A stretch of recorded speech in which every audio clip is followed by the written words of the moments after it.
원로와의 대화 진행을 맡고 있는 정한용입니다. 오늘은 민성길 선생님을 모시고 원로와의 대화를 진행하려 합니다. 민성길 교수님은 대한신경정신의학회 이사장을 역임하셨고 대한사회정신의학회 회장, 대한정신약물학회 이사장을 역임하셨고요.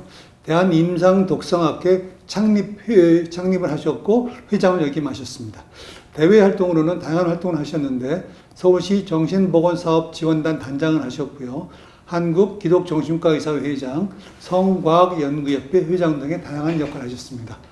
선생님 오랜만에 뵙겠습니다. 안녕하십니까. 네, 반갑습니다. 네, 선생님 잘 지내셨죠? 선생님? 예, 잘 지내고 있습니다. 예, 선생님 요즘 근황은 어떠신지 여쭙겠습니다. 예, 제가 2009년에 그 연세대학 그 정년 퇴직하고 네. 서울시립 은평병원에 이제 원장으로 4년 하다가 네.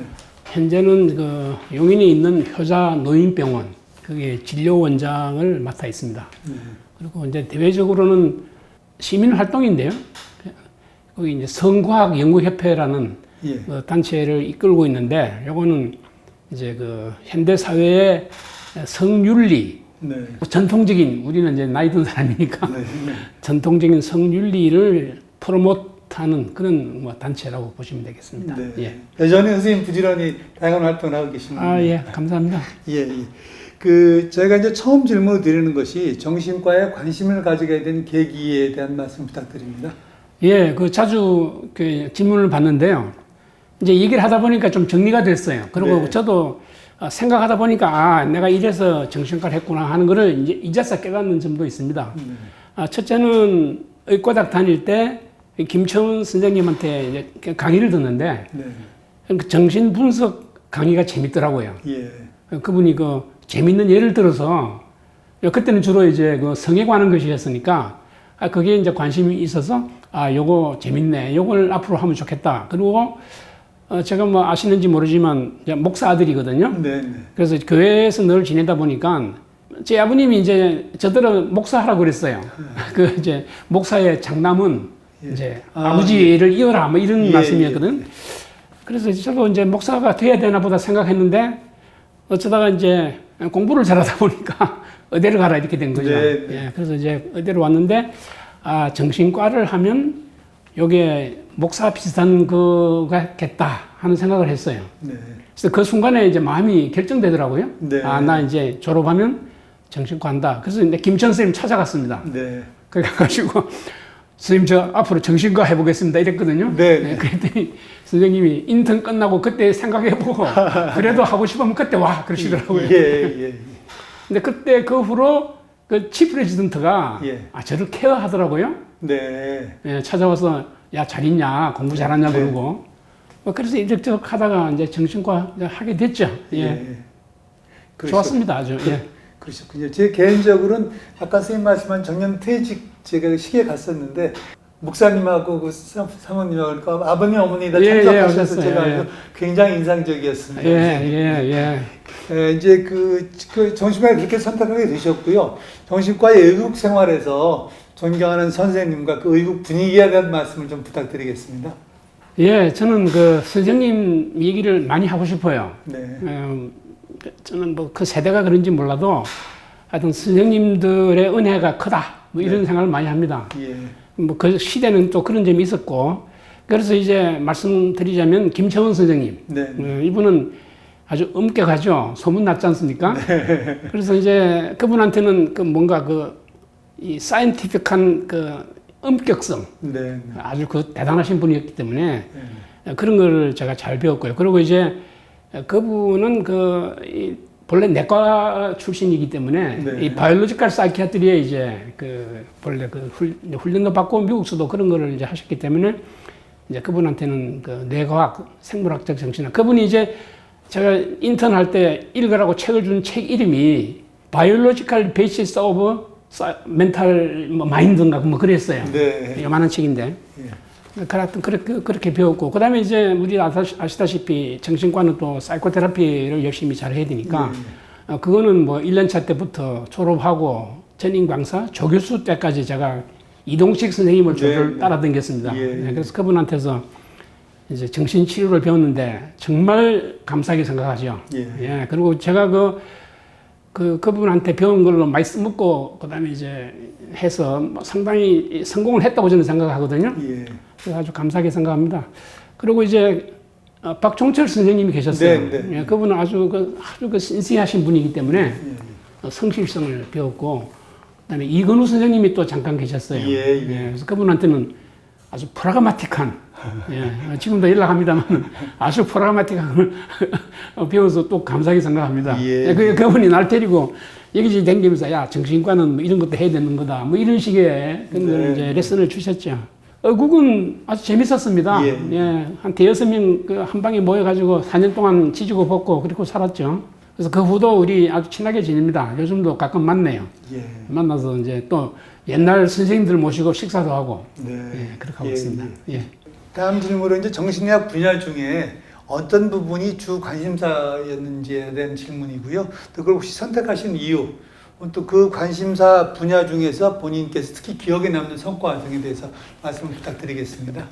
저는 아까 그 실용적이란 그런 의미에서 어쨌든 내가 이제 교수가 되니까 이제 교수로서 뭘 하는 게 좋을까를 명렬히 생각해 봤습니다. 그 당시에. 그래서 그냥 눈앞에 닥치는 거를 다 했어요. 아시다시피 제 전공이 뭐냐 물으면 다 모두 헷갈리실 가능성이 많은데, 처음에 가서 이제 뭔가 환자를 보면서 뭐라고 논문을 써야 되는데 할 게 있습니까? 그래서 이제 컨설테이션을 처음에는 사실은 이제 환자가 별로 없어가지고 쩔쩔맸습니다. 갑자기 선생님도 기억나시겠지만 처음에 전임 강사에 들어가면 누가 날 보고 옵니까? 그래서 이거 내 환자를 만들려면 어떻게 하면 좋을까 하다가 제가 선생님들께 부탁을 했어요. 컨설턴 하는 환자를 다 저한테 달라고. 그래서 컨설팅을 열심히 보니까 사이코소마틱 메디신, 뭐 컨설테이션 리에이정 사이키아트리라는 단어가 있길래 이거라도 하자 우선 해서 이제 그걸로 시작했고 한동안 그 논문을 썼죠. 좋았습니다. 그 다음에 이제 김천 선생님의 하명을 받아서 약물 실험을 이제 많이 했어요. 그래서 이제 그 다음에 제 전공은 클리니컬 사이코파마콜로지다.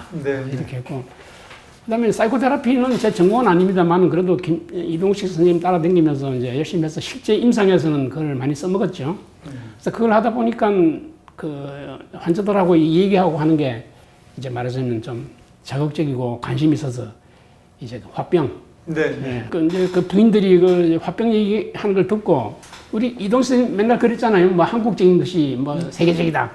그래서 이제 그렇다면 화병을 좀 국제적으로 한번 얘기해보는 게 어떨까 하는 생각이 들어서 열심히 했습니다. 그래서 이제 논문도 환자 케이스 모으고 논문 쓰고 어디 학교 가서 발표도 하고, 처음에는 조금 저도 어줍잖은 생각은 들었어요. 이 화병이 대체 뭔데 뭐 국제학교에 나가서 떠드느냐.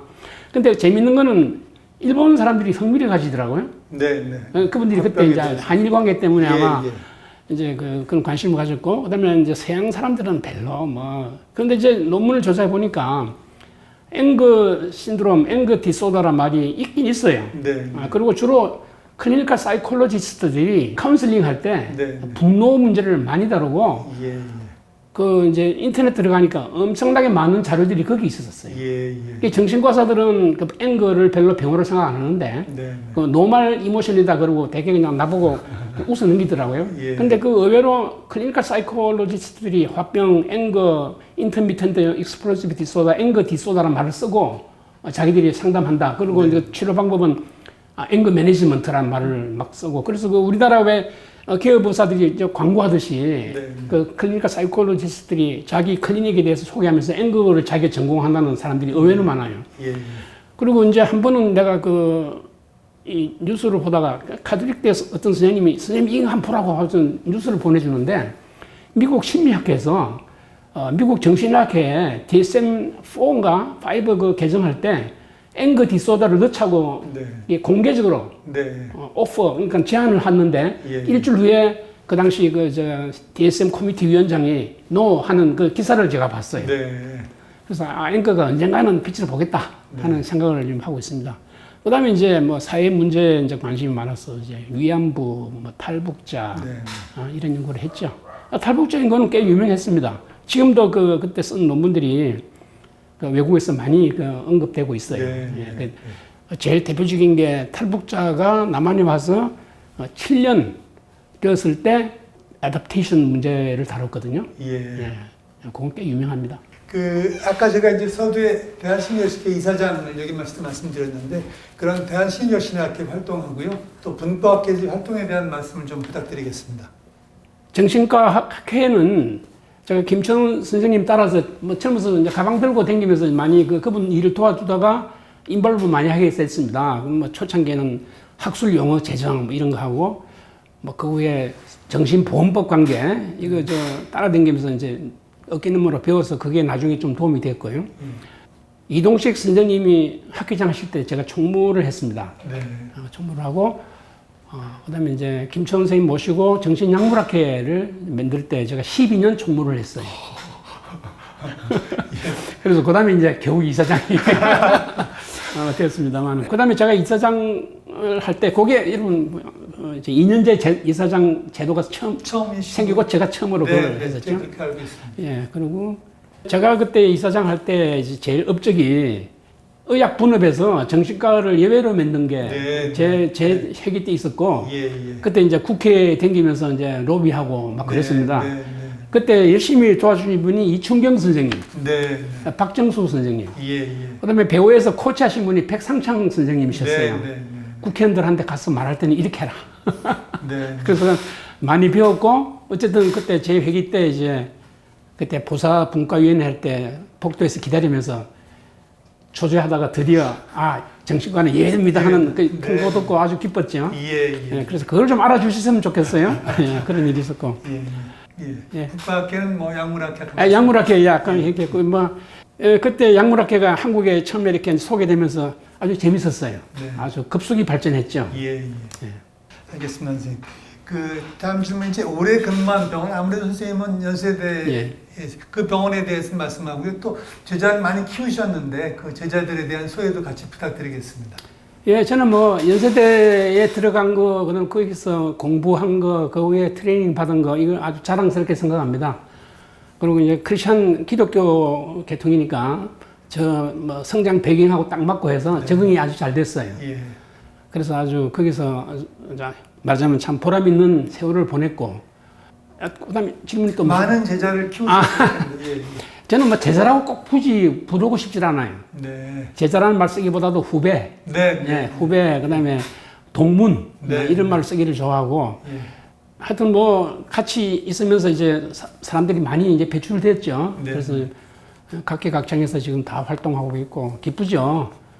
그 당시 제가 한참 지금교사 할 때 전국의 의과대학 중에 한 3분의 1은 저희 후배들을 제가 파송했었어요. 그때 그런 분위기 있지 않습니까? 뭐 어느 대학 출신이 어느 대학에 말하냐 그래서 그때 신설대학에 많이 이제 보냈죠. 이제 이번엔 조금 정신과를 벗어나서 정신의학 분야 이외의 대외 활동에 대한 말씀을 좀 부탁드리겠습니다. 사실 저는 뭐 의사로서 평생 사는 게 만족스럽고 그 외에 특별히 뭐 하려고 맘먹지도 않았고요. 그냥 정신과 의사 잘하려고만 애를 썼습니다. 그런데 이제 은퇴한 후에는 저 같은 그런 경험이 있거나 이런 정신과 이론을 좀 아는 부분에 도움을 받고자 하는 그룹들이 있다는 걸 알고 도움을 청해서 아까 말한 성과학연구협회, 뭐 기독교적 성윤리 정진 이제 관여하게 되고요. 물론 탈북자 활동도 제가 지원하는 게 있어요. 지금도 이 탈북 청소년 대안학교에 컨설팅을 하고 있고 거기 이사 일도 하고 있습니다. 그래서 이제 청소년들을 적응시키고 교육시키는 그 문제에 관해서 제가 아직은 좀 활동을 하고 있죠. 그 교회 활동하고 있고요. 그러시죠. 다시 정신과 돌아와서요. 정신과 의사로 오래 활동을 하셨는데 가장 보람 있었던 일이라고 하면 어떤 일을 말씀할 수 있으실까요? 정신과 교수로서 제가 보람 있는 거는 일반적인 교수 활동인데 제가 세브란스 정신과에 기여한 거는 좀 애를 써서 그렇게 했는데 일단 소아정신과 트레이닝 프로그램을 제가 만들었습니다. 의학 행동과학 연구소라는 걸 만들었죠. 그래서 그게 지금도 이제 쓸모가 있습니다.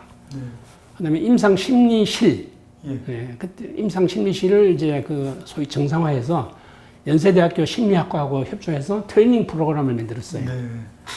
그게 이제 내가 연세대 있을 때 기여한 거고, 그다음에 이제 학교 전체에 대해서는 제가 세브란스 역사에 대한 것을 연구해서 이제 기여했고, 예, 예. 특히 이제 일제시대 때 세브란스 정신과를 처음 만드신 선교사, 네. 맥라렌 교수라는 분을 알게 돼서 그분의 그 자료를 찾아가지고 전기를 썼죠. 논문도 썼지만 전기를 썼고, 그때 그분 공부하면서 일제시대 때 정신과가 관심이 또 확대돼 가지고요. 네. 세브란스는 일단 연구는 끝냈고, 그 다음에 서울대학 경성제국대학 정신과를 제가 연구를 했습니다. 네. 네. 네. 그걸 갖다 조선시대 때부터 제가 트레이스를 했어요. 예. 그래서 그때 초대 과장이 누구였고, 그때 트레이닝 받은 사람이 누구고, 네. 그때 명조환 선생님이 그때 이제 와서 공부하다가 교수가 못 됐어요. 네. 그리고 나는 그걸 갖다가 또 이렇게 세브란스에서는 이제 이중철 교수란 분이 네. 교수가 됐죠. 주임 예. 교수가. 예. 메그라렌이 그걸 키워서 화상을 시켰어요. 네. 근데 일본 사람들은 그걸 안 했어요. 네. 네, 그걸 내가 부각시키려고 애를 썼죠. 그럼 역사에 대한 부분. 예, 예. 예. 다양한 부분에 관심 갖고 있던 분 중에서 또 역사라는 부분이 있으셨군요. 다음 질문은 이제 정신건강의학과 의사로서 가져야 하는 마음가짐 혹은 태도 이런 거에 대한 말씀을 좀 부탁드리겠습니다. 예, 그 질문이 있어서 제가 생각을 해봤거든요. 네. 근데 뭐 결국은 뭐 우리 전공을 가지고 말을 하는 게 좋겠다 싶어요. 네. 그 최근에 뭐 자료를 보다 다시 리마인드 했는데, 우리 그 멘탈 디펜스 메커니즘이라는 게 있지 않습니까? 네.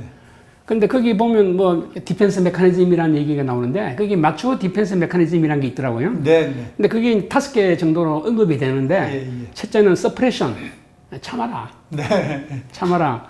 그 다음에 이제 얘기, anticipation. 네. 네. 미리 닥칠 걸 예견해서 미리 대비를 해두는 거. 예. 그 다음에 sublimation, 네. 승화. sublimation. 그 다음에 이제 이타주의, 네. 네. 알투리즘. 알투이즘. 마지막에 유머. 유머. 우리 뭐 멀리서 구할 것 없이 예. 예. 우리 정신과 안에 교훈이 있다고 생각하면 바로 네. 이거라고 생각해. 예. 아주 뭐 간결하게 예, 잘해주셨습니다. 이제 그러면 이제 이번엔 일반인들이 가져야 할 정신건강에 대한 마음가짐이나 태도에 대한 말씀이 좀 부탁드리겠습니다. 개인적으로는 요즘 모두 걱정들이 많아요. 우리는 어릴 때 그 사회 분위기가 명랑하고 좀 즐거웠다고 생각합니다. 낙천적이라 그럴까요? 그때 한참 이제 해방이 되고 이승만 대통령, 박정희 뭐 이렇게 해서 이제 뭔가 하여튼 시끄러웠지만 이 미래를 바라보고 열심히 하는 그 스피릿이 있어가지고 네. 우리도 막 열심히 공부해서 앞으로 나라를 뭐 위해서 일하는 훌륭한 일꾼이 되자 뭐 이런 식의 생각이 있어가지고 열심히 했거든요. 네. 근데 요즘은 좀 그런 모르겠어요. 뭐 각자 있겠지만 보기에 잘 눈에 띄지 않아서 좀 그런 그 스피릿을 했으면 좋겠고, 그리고 전체 사회 분위기가 요즘 너무 소란스럽다 그럴까요? 감정적으로 너무 예민해져 가지고 이런 말을 하면 좀 야단치겠지만 요즘 간둡시다. 내가 이런 얘기하면 누가 또 네가 뭔데 뭐 그런 소리 하는 예, 알겠습니다. 정신질환을 저희가 치료하니까 정신질환으로 고통받고 있는 환자 및 가족들한테 이런 말씀을 해주고 싶다는 얘기가 있으시면 부탁드리겠습니다. 그래서 아시다시피 이게 정신치료 또는 이게 얼마나 어렵다는 걸 아시지 않습니까? 우리가 단순히 무슨 뭐 충고해준다고 그게 되는지, 더구나 요즘 사회에서는 하도 그 소위 그 피해를 보았다고 느껴서 속상해하는 분들이 많은데, 이분들한테 단순히 뭐 그러지 말아라, 크게 맘먹어라 라고 얘기한다고 되는 것 같지는 않고요. 어쨌든 걱정되는 게 요즘 젊은 사람들이 마음이 안 좋은데 이제 앞으로 결혼해서 애를 낳으면 애들한테 어떻게 할까 그게 또 걱정이 돼요. 그래서 그 젊은 사람들에게 그래서 모르겠어요. 제가 주장하고 싶은 건 옛날 어떤 전통적 가치관을 가지고 애들한테 전달해 주면 좋겠다 하는 생각이 듭니다. 예, 그 전통적이란 게 뭐 뻔할 뻔짜죠. 모랄, 네. 예, 도덕심, 자제, 아까 말한 대로 뭐 자제, 용기, 희망, 사랑 뭐 이런 걸 가지고 살면서 애들한테도 그걸 전달해 줘야 이게 되지. 안 그러면 혼란이 계속되지 않을까 그런 생각이 듭니다. 예, 그러니까 이제 정신질환을 앓고 있는 환자나 그 가족들한테 말씀을 드릴 그거는요. 예. 제가 좋은 의사 한 분을 어떻게 알게 되면 그분하고 계속 관계를 맺어서 지속하라는 겁니다. 이게 자꾸 이게 바꾸기보다도 제가 그 암 환자한테 충고하는 걸 들으니까 이제 암 환자들이 그 암 수술하고 그 후에 이제 항암 치료할 때 의사를 바꾸는 게 안 좋더라고요. 네. 뭐 죽고 나서나 그 의사한테 예. 매달리면 그 의사가 하다가 자꾸 이제 리바이스해서 좋은 방법을 개발해내니까 이 정신질환도 한 의사 예, 예. 주치의를 정해서 네, 네. 거기에 로얄하라. 예. 그 얘기를 하고 싶습니다. 네, 예. 네. 선생님 이번에는 이제 정신의학을 전공하고 있는 후학들 또 지금 현재 정신의학을 마치고 저 임상에서 활동하고 있는 그런 후학들한테 전하고 싶은 말씀 있으면 부탁드리겠습니다. 뭐 저도 평생을 지내 보니까 느끼는 거고 요즘 또 이 정신과에 대해서 모두 부러워하는 점도 있고 그래서 이제 말씀드리자면 정신과 하는 게 참 좋아요. 네, 좋습니다. 그래서 이 정신과라는 이 직업이나 학문을 즐기시기를 바라죠. 저도 그런 의미에서 말씀드리고 싶은 거는 이 사회가 돌아가는 일에 말하자면 그 센시티브 하시라, 촉을 가지라. 예, 예. 그래가지고 거기서 흐르는 그 사회 흐름 속에서 정신과 의사가 관심을 가지고 또 뭐 한마디 할 수 있는 그런 것을 잡아내가지고 뭐 환자만 보는 것 말고 해서 네. 거기에 대해서 조금 더 연구를 해서 대사회 발언을 네. 하시라고 권하고 싶어요. 예. 예, 그러니까 자기 개인적인 취미도 살리면서 어떤 분은 뭐 내가 알기로는 음악을 해가지고 아주 유명하신 분도 있다고 그러고 네, 네. 이제 꼭 연주는 안 하더라도 음악 해설이나 해설. 예, 얼마 전에 그 우리 회원님이 방고호 연구해서 네. 네, 글을 쓰고 하신 거 예, 있더라고요. 예. 뭐 그런 거죠 이제. 네. 예, 저는 헤르만 헤세를 했습니다. 네. 아시겠지만 그렇게 하려고 하고 싶고 제가 레지던트 할 때 어디서 그 책을 보고 이제 배웠는데 사이코테라피스트는 늘 누구하고 이렇게 대화하는 기회를 많이 가져라 그래요. 네. 이게 동료하고도 얘기를 많이 해야 되지만 네. 정신과 아닌 의사들하고 예. 의사 아닌 사람들하고 예, 예. 일반인들하고도 어울려서 네. 늘 대화하고 해서 이제 그 어떤 그 감각을 유지해야 된다. 네. 근데 그 참 좋은 교훈이라고 생각합니다. 네. 네. 그래서 누가 의사 아닌 사람들 중에서도 나를 초청하면 기꺼이 가서 어울리면서 예. 얘기도 들어보고 나도 또 얘기해주고 예. 이런 그 교제, 커뮤니케이션을 예. 하시라고 얘기하고 싶네요. 예. 네, 알겠습니다. 선생님 이제 마지막 질문이 되겠습니다. 본인 건강 관리는 어떻게 하시는지 하고요. 또 만약에 특히 정신 건강에 대한 부분 어떻게 하시는지를 말씀 부탁드리겠습니다. 예. 저는 뭐 지금 그 헬스클럽 댕기고 네, 네. 그다음에 이제 음식을 적게 먹어서 체중을 잘 유지하려고 했습니다. 예, 그 두 가지고 정신 건강에 대해서 이제 뭐 정신과사가 정신 건강이 안 좋으면 안 좋죠. 그 남한테 뭐라고 할 수 있겠어요? 그래서 그게 이제 신경 쓰이는데 제가 아까 그 말씀한 대로 정신 신체 의학 하면서 뭐 고혈압이나 당뇨병 이런 데 관심이 있었거든요. 네. 근데 제가 40대에 고혈압이 있다는 사실을 알고 쇼크를 받았어요. 예. 그래서 깜짝 놀래가지고 이제 내가 내 몸 관리를 해야겠다 하는 생각에서 지금까지 애를 쓰고 있고요. 요즘 이제 여가 있으면 글쓰기를 열심히 합니다. 예. 그래서 다행히 이제 막 글 써서 보내면 실어주면 좋죠. 예. 그래서 이제 지금도 뭐 어떤 기독교 계통의 신문인데 칼럼을 좀 연재하고 있고 옛날에 읽던 그 추리소설 다시 꺼내서 읽고 네, 그러고 네, 잠을 네. 잡니다. 예, 선생님 말씀 감사합니다. 예, 늘 감사합니다. 제가 선생님을 뵈면서 느꼈던 단어들이 오늘 다시 한번 생각이 납니다. 첫 번째 우선 부지런함이셨고요. 두 번째는 아주 분명함이셨고요. 세 번째는 굉장히 실용적이었는데 오늘도 쭉 말씀 나누면서 다시 그런 단어들이 떠올랐습니다. 선생님 장시간 대단히 감사합니다. 고맙습니다. 감사합니다. 네. 예.